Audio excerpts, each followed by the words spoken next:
আমরা খুব ভালোভাবে জানি আওয়ামী লীগ এবং তার নেত্রী শেখ হাসিনা বাংলাদেশকে আরেকটা মিয়ানমার বানিয়ে অথবা আরেকটা সিরিয়া বানিয়ে হলেও ক্ষমতায় থেকে যেতে চায়।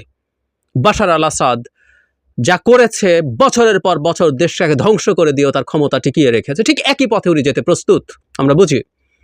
প্রশ্ন হচ্ছে উনি কি পারবেন?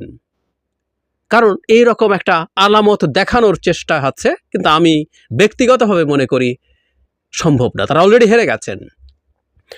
আজকে আমরা কি খেয়াল করছি সারা দেশের বিভিন্ন জায়গায় বা ঢাকায়ও যখন পুলিশ জমায়েত হচ্ছে, জনগণ জমায়েত হচ্ছে, সেখানে পুলিশ কারোর প্রতি কোনো অ্যাগ্রেসিভ আচরণ করছে না, এবং দেশের প্রায় সব জায়গায় এখন পর্যন্ত আমার কাছে যতগুলো তথ্য আছে তাতে খুব বেশি তারা গতকালও যতটুকু দেখিয়েছে ততটুকু দেখাচ্ছে না।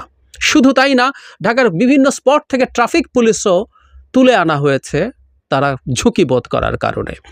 আমি একটা কথা একটু বলতে চাই, পুলিশ যদি জনগণের বিরুদ্ধে না দাঁড়ায় তাদের পূর্বের পাপের জন্য কেউ কিছু তাদেরকে করবে আমি মনে করি না। এবং আমাদের যারা আন্দোলনকারী আছেন মাঠে, তারা, সাইবার মাঠও একটা মাঠ, কিন্তু আমাদের রাজপথে যারা আছেন তারা নিশ্চিতভাবেই সেটা বুঝবেন।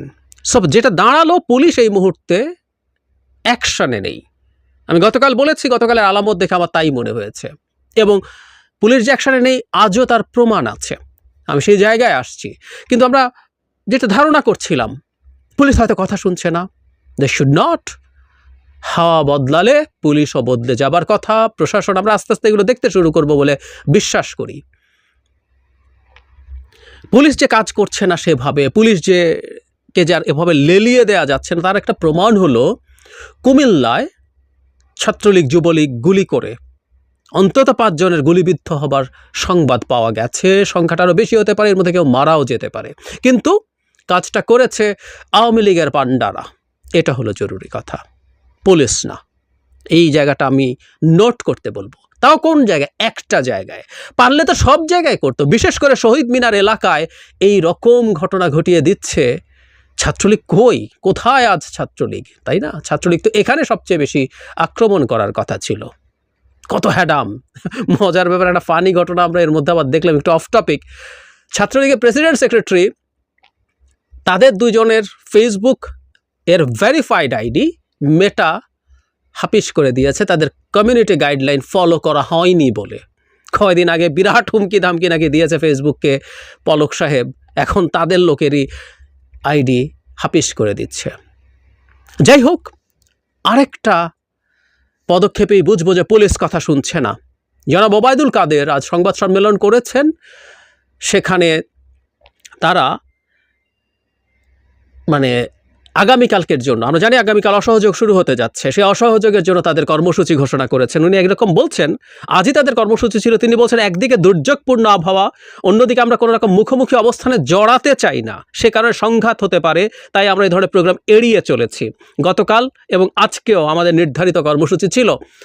সংঘাত হতে বলে এড়িয়ে চলছে? মানে বিএনপি যখন প্রোগ্রাম করছে সংঘাত হওয়ার ঝুঁকি ছিল না? সংঘাত হয় নাই। সারা দেশে যেখানে বিএনপি প্রোগ্রাম করেছে সেখানে তারা নির্লজ্জের মতো অসাংবিধানিকভাবে, বেআইনিভাবে মাঠে ছিল, উস্কানি দিয়েছে। আসলে এখন তাদের ওই হ্যাডাম ট্যাডাম নাই, সব শেষ।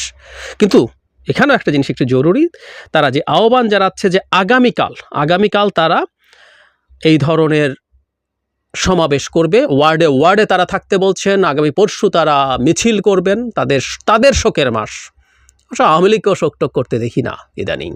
আওয়ামী লীগও আসলে করতে হয়, এটা বেচার চেষ্টা অ্যাটলিস্ট করে, ক্রেতা নাই, তারা নিজেরাই এই বয়ান এখন আর কেনে না। যাই হোক, সেটা করবে, কিন্তু আগামীকাল ওয়ার্ডে ওয়ার্ডে তাদের অবস্থান করার কথা বলা হচ্ছে। এই কথাটাকে আমি গুরুত্বপূর্ণ মনে করি। কাজ হবে কি না সেটা ডিফারেন্ট আলোচনা। গুরুত্বপূর্ণ মনে করি কারণ পুলিশকে দিয়ে আইদার পুলিশ চাইছে না, রিপিট, আমি গতকালও বলেছি, অথবা তীব্র চাপের কারণে পুলিশকে দিয়ে সরকার আর তেমন কিছু করাতে পারছে না, সেই পরিস্থিতি তৈরি হয়েছে। এই পরিস্থিতিতে এখন আওয়ামী লীগকে মাঠে রাখা, আমি বহুবার বলেছি, এটা এক ধরনের সিভিল ওয়ার শুরু করার মতো একটা ইঙ্গিত। তবে বাশার আল আসাদ বা মিয়ানমারের সেনাপ্রধানের মিয়ন লাইয়ের ক্ষেত্রে যেটা হয়েছিল, মিলিটারি তার হয়ে যত্রতত্র যেন তেন গুলি করে বিদ্রোহীদেরকে দমন করেছিল। আমি গভীরভাবে বিশ্বাস করি বাংলাদেশের মিলিটারি এমন কিছু করবে না। পুলিশ বিজিবিও তাদের অলরেডি যে পাপ হয়েছে সেটার ভার আর বাড়াতে চাইবে না। ফলে ছাত্রলীগ দিয়ে গৃহযুদ্ধ লাগানো যাবে? আমরা ছাত্রলীগ আওয়ামী লীগকে কিছুদিন আগে দেখেছি না? আহ্বান দিল, আহ্বান দিতে হয়। যারা ওবায়দুল কাদের বহুজনের সাথে বসে টসে তাদেরকে এক ধরনের ক্ষোভ অভিমান দূর করিয়ে চেষ্টা করেছিলেন মাঠে নামাতে, অবশ্য সেটা নিয়ে ভুয়া শুনে ওনাকে বেরিয়েও যেতে হয়েছে। ফলে সময় তাদের পক্ষে না।